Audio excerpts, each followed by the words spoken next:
Good afternoon. We will just wait for people to arrive before I get started. Please do use the chat feature, say hello, share your contact details, let us know where we are in the world. I'm in the Cotswolds. You can see we've still got lots of snow. We were snowed in for a couple of days, but can get out now.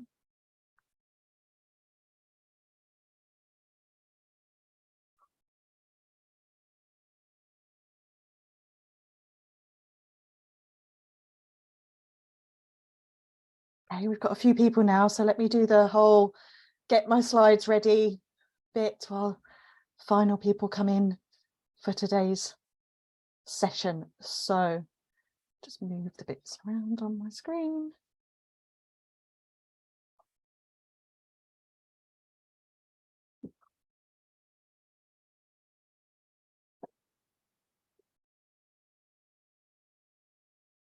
Okay, let's get started because I'm going to try and cover quite a lot in 30 minutes. So thank you for joining me for this session. If you are joining live or if you are watching the recording, I'm going to attempt in 30 minutes to do a review of the whole year and what's happened in the world of social media. But first, a very quick intro. This session is being recorded and I will happily send the slides out to you as well. So don't worry about scribbling down notes, and hopefully I'll have some time for questions as well. But briefly, in case we haven't met, my name is Luan Wise. I'm a marketer, chartered marketer, fellow of the Chartered Institute of Marketing. I've been in marketing roles for over 20 years, working in advertising agencies, working client side, and now running my own consultancy business. So I've been a freelancer for 11 years now and a proud ambassador for IPSE. Oh, someone said the chat is disabled. So the Q&A seems to be working because I've just got that. So use the Q&A instead of the chat and I will be able to see your messages. This is me outside on a much sunnier day in the Cotswolds. As a marketer, my area of specialism is social media. I've got quite a broad background, but I specialise now working with clients across a huge range of sectors, from higher education, manufacturing, household cleaning products, professional services on their social media. And I do also kind of combine my consultancy with teaching and training. I'm a LinkedIn Learning course instructor, a lead trainer for Facebook and Instagram. I'm an author of Relax, It's Only Social Media, and I can promise you the second edition will be out in 2023. And I'm also editor of a website which I created about 18 months ago during lockdowns, which is a single one-stop resource of all things social media in terms of news updates, resources, recommended training, host events throughout the year as well, and I curate news on there. So I'm checking all the newsrooms, various sites on a daily, weekly, monthly basis, host monthly updates as well. So this, as you can tell, if I can do an hour a month, I'm going to fit a lot into half an hour today, but please do check that website out for all things ongoing. Today, I'm going to focus on some data, a little bit of data, some trends and some key features of changes throughout 2022. I'm going to attempt 5 platforms, Facebook, Instagram, Twitter, LinkedIn and TikTok, but on the lighthouse.social you also will find news from Snapchat, Pinterest and YouTube. It has been a year. No lockdowns. We are now living with COVID, but a number of things have happened in the context that we need to be aware of. There was the Russian invasion of Ukraine early in the year, still ongoing, but that did impact social media in the fact that removed access to the platforms in Russia and Ukraine. We now, of course, have a growing cost of living crisis and a recession to contend with going into 2023. Social media will continue to be an important channel of communication for news organisations, for businesses, and for individuals as well. And in terms of data, some numbers for you. If, as a business owner, as a freelancer, as a marketer, if you ever need some social media data around platforms, audiences, trends, country by country, my tip is to go to datareportal.com. I'm going to show you some stats from October 2022. They update this report. There'll be a huge update of this report in January and then every quarter. It will be no surprise to you that Facebook continues to be the world's most used social media platform, followed by YouTube. Instagram is up there, TikTok is on there, LinkedIn, before anyone pops in the Q&A, isn't on there. That is really because they don't report data based on monthly active users, which is what this chart is. In terms of monthly active users, you know, we've got over 2 million on, you know, Facebook, WhatsApp, etc. LinkedIn has 850 million users, so it certainly would be up there if they reported those numbers. Over the past 12 months, within this report, I can't share it all, it's 300 slides, I've got 30 minutes, there has been some significant changes. We have another 190 million users of social media over the last 12 months. Time spent per day on social media hasn't significantly changed. It's gone up by a minute. The average in 2021 was 2 hours, 27 minutes a day. It is now 2 hours, 28 minutes a day. That's for an average user. It's actually a bit higher for younger age groups. It's more like 3 hours plus on social media. We know that there's a lot more time spent online, down to kind of an hour and a half a day for older age groups. But a big change is the number of platforms that people use, the number of different social media platforms. That has increased from 6.7 in October 21 to 7.2 in October 22. So people have added something, perhaps replaced something. We can speculate on what that might be. Still the same amount of time, but probably another platform or two that people are using. Also from this report, and I think this is really interesting when I say, look at your audiences. If you're working in social media, using social media to communicate for your business, which platforms can you use? To use 7.2 is a lot if you're going to be active. So I would pick 2, maybe 3, do those really well. 1, if you're really limited on resources, but think about your audience and where you're most likely to find them. And this chart here, as a snapshot from that data reportal, shows us which platforms are most favoured by different age groups. Within that report, you'll find other details. We've also got a slight difference between female users and male users. And as a very brief summary, Instagram by our younger age groups, Facebook by our older age groups.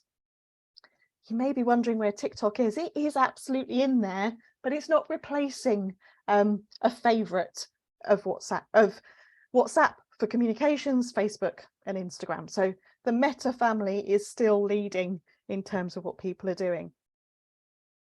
And there is overlap. I said try and do 1, 2, 3 platforms really well. And it's about bearing in mind that there are very few users unique to one platform. In fact, only 0.6% of Facebook users only use Facebook. They will be using other platforms. 72.6% of Facebook users are also using YouTube, for example. There's just so much data in this report that if you are planning, refreshing what you're doing, this is where I would turn to and have a look at that data. And as I said, it gets updated quarterly. This is an interesting one from a different report. And if you're really interested in Gen Z social media trends, I said to do a lot of work in the education sector, which is why I've been looking at this one. It's not just about Gen Z. We all have these kind of patterns to how we use social media, bearing in mind we use more than one platform, that it changes so significantly throughout the day. This is a Gen Z example. Instagram is leading the way through the different times of day, but TikTok and YouTube are taking over late at night.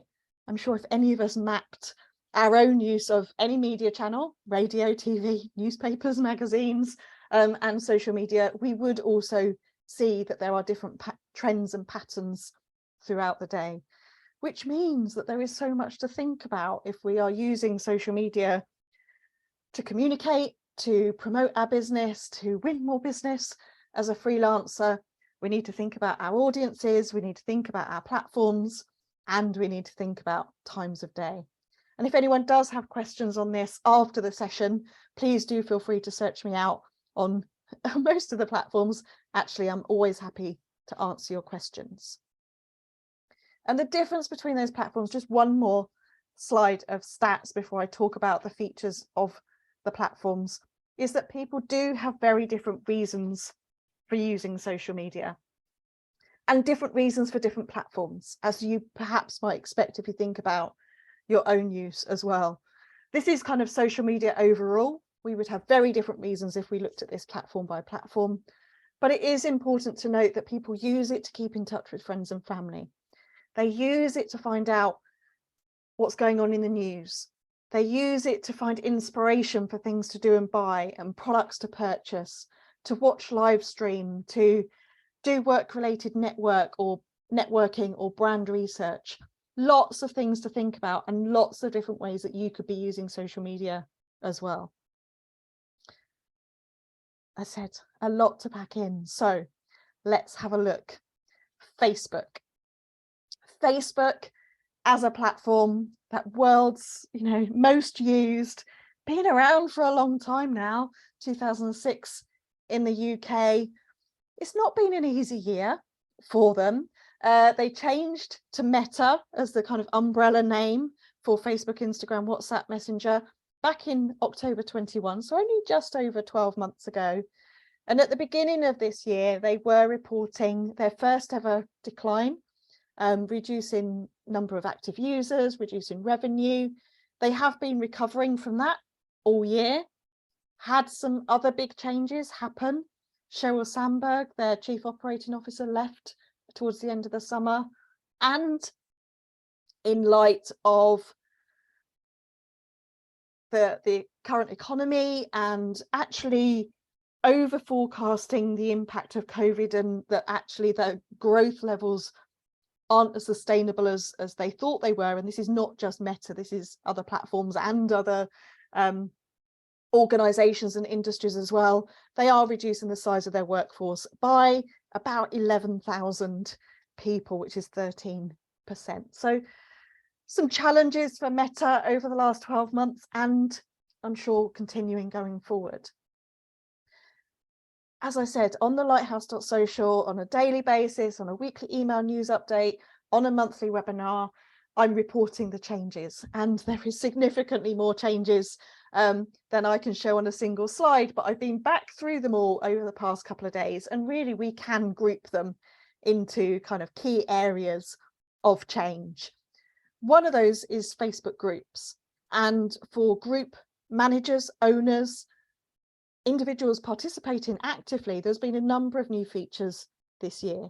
More controls, more moderation, more opportunities to kind of have in-group chats as well about topics. And I believe Facebook groups are actually a really key reason for people to be returning to the platform. I find them hugely valuable for peer-to-peer support if I have questions, but also to be in groups where my target audience and my customers and the customers of my clients are as well, to see what conversations they're happening. So lots been happening around groups, and I think that they are still truly valuable. A word that has been used significantly throughout this year in terms of the platforms and talking about changes is about creators, and how the platforms, all of them, are providing additional tools, additional options, ways to monetize creators. Also influencers could be used with that terminology as well, but really encouraging people who are creating content as part-time roles, as full-time roles. Now, they're the ones that are bringing us all back to the platform. So to give them tools, ways to earn money from it, subscription options, etc. Facebook, Meta, all of the platforms have been doing this over the last 12 months and will continue to going forward. The word that's probably the biggest change and prevalence, what's been happening is Reels, short form video.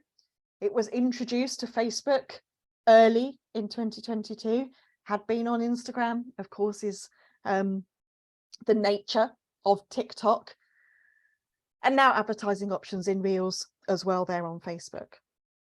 Facebook has a professional mode now, so for all of you that were struggling with perhaps having your own personal profile, using it for business, it was against Facebook's terms and conditions to have a second personal profile, but I know some people did. You now no longer need to do that. Facebook have recognised it, so there is a professional mode option.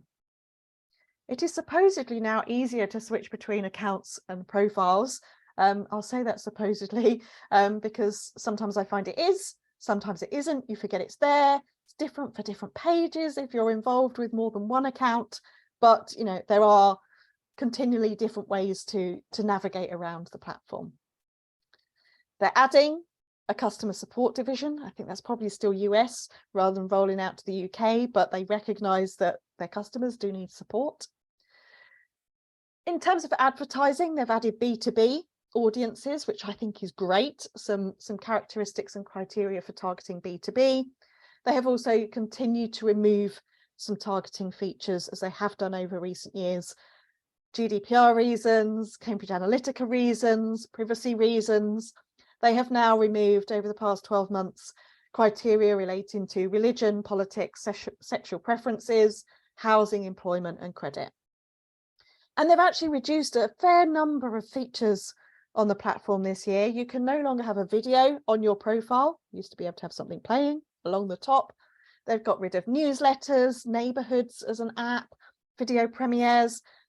They launched podcasts, they took podcasts away, added gaming apps, took that away, and they've shut down live shopping, which if you were to ask me as a trend, is one that perhaps wasn't expected, particularly because of the support for e-commerce and smaller businesses during the COVID pandemic lockdown periods, but Facebook have taken a shift away from that.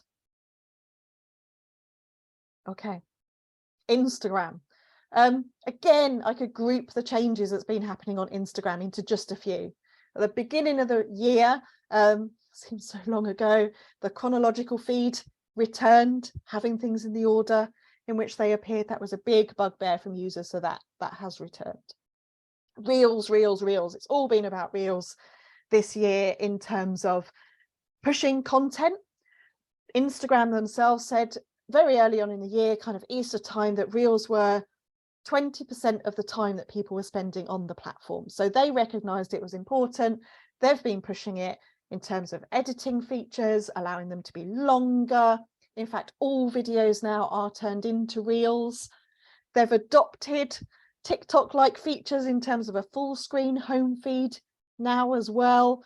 And just a really big news headline that I had to put in from the summer, that the change around this received huge backlash, led by the Kardashians. Never thought I would include that in a presentation, but Instagram rolling back changes after the Kardashians slammed the app for being like TikTok.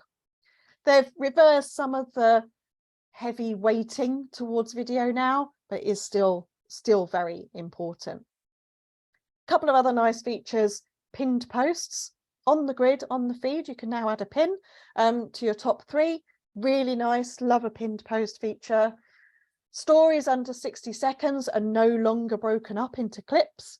A lot nicer, easier to create. Native scheduling was added just a few weeks ago, that you can now schedule your content from within the app.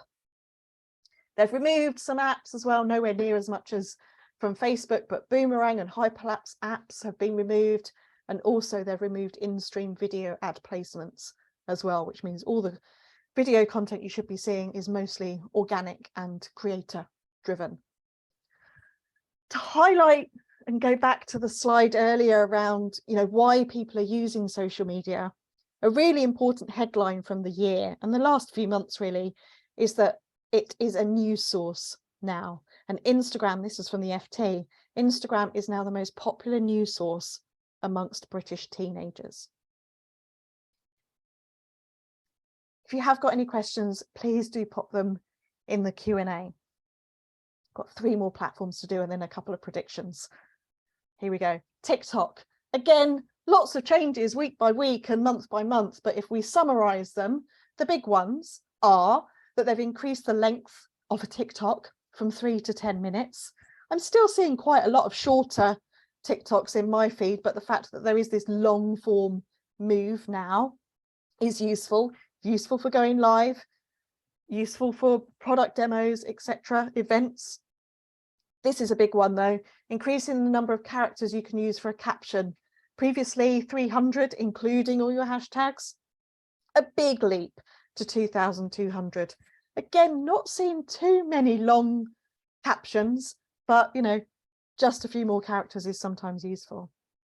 They've added lots of data for business accounts, those audience insights tools. So if you're using it for an organization, on behalf of an organization, yes, there is restrictions on music, but there is the pros of having more in-depth insights if you have that business account.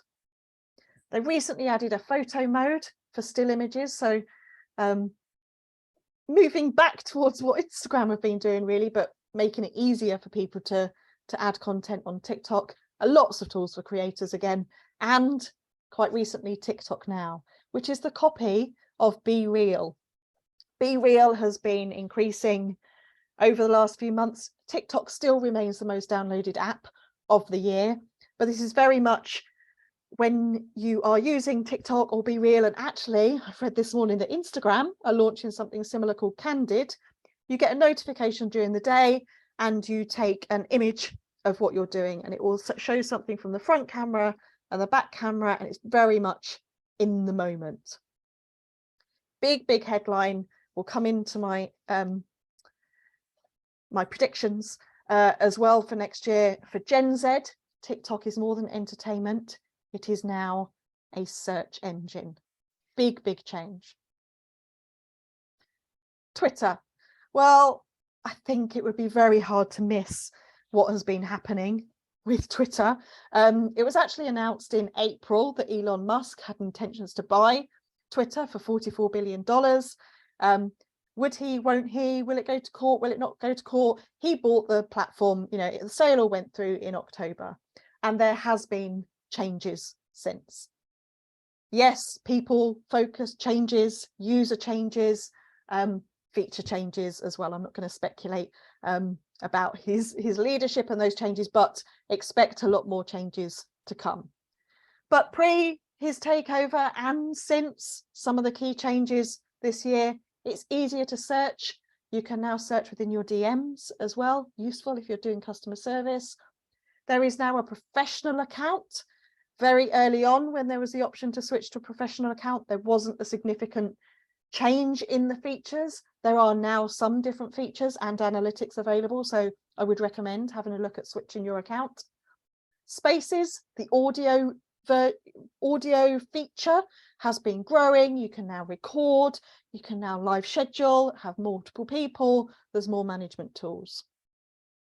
Longer form content has been coming to Twitter in terms of notes. There is talk about longer characters for tweets coming through. Watch this space on that one. You can unmention yourself if you've been tagged on Twitter. That's quite a nice feature if you've been involved in conversations. Twitter Blue is probably the biggest area that Elon Musk has been stopping, reactivating. I believe it relaunched yesterday, finally. This is the paid for version of Twitter. Additional features, including an edit button, and is now, since his takeover, going to be part of the verification process as well.